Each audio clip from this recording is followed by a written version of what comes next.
एक बार बीजेपी सरकार बना दो, मुसलमानों की 4 शादियां रोक दी जाएगी। आप भाजपा सरकार बना दो, पूरे पश्चिम बंगाल में कोई 4 शादी नहीं कर पाएगा, कोई 4। बंगाल की रैलियों में जब नेता ये बोलते हैं तो पूरी भीड़ जोश में आ जाती है। क्यों? क्योंकि आपके दिमाग में ये बात ठूस दी गई है कि हर मुसलमान घर में 4-4 बीवियां बैठी है। पर क्या आपने कभी डेटा खोलने की जहमत की है?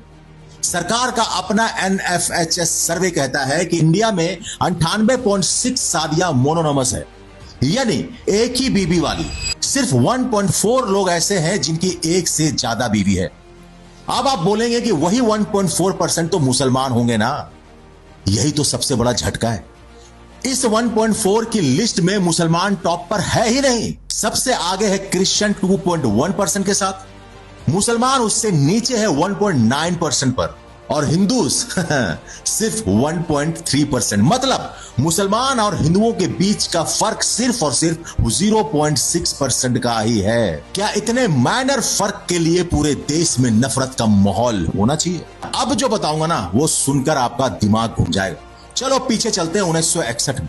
1961 का डेटा कहता है कि उस वक्त हिंदुओं का पेलागामी रेट 5.8% था और मुस्लिम्स का था 5.7%। जी हां दोस्तों, जब देश में हिंदू मैरिज एक्ट आ चुका था तब भी हिंदूज मुसलमानों से ज्यादा शादियां कर रहे थे। और आज मुसलमानों के पास सरिया है, इजाजत है, फिर भी वो इस लिस्ट में टॉप पर नहीं है। तो सवाल यह है दोस्तों कि जब यह प्रॉब्लम इतनी बड़ी है ही नहीं तो इसे इतना बड़ा चुनावी मुद्दा क्यों बनाया जाता है? क्योंकि नेताओं को पता है कि आप सुनते तो हो पर पढ़ते नहीं।